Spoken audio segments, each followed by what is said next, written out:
Sa kaugnay na balita, nagbigay ng komento ang 7-time PBA champion at Rain or Shine Elasto Painters head coach Yeng Guiao sa mga huling paghahanda ng Gilas Pilipinas para sa pinakamalaking basketball tournament ngayong taon.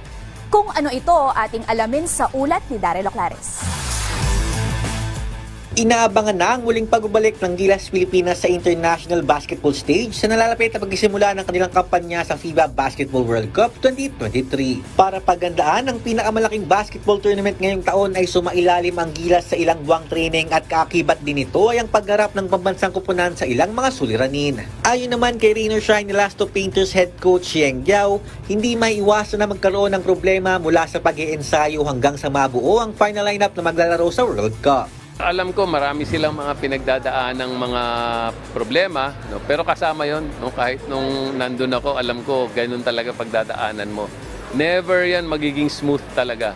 No? Parati yan merong problema sa availability, sa injuries, sa mga negosasyon. No? Parating may problema yan. Pero I think they're doing their best and I think pag nandyan na, no? Actually halos buo na rin sila. No?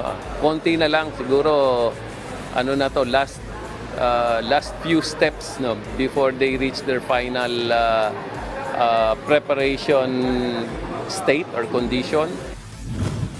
Dagdag pa ni Guiao na dati ring hinawakan ng national squad noong 2019, magiging malaking tulong para sa Gilas ang Utah Jazz guard na si Jordan Clarkson at ang 7'3" center na si Kai Sotto. Andiyan na si Jordan Clarkson, laking bagay nun si Jordan, no?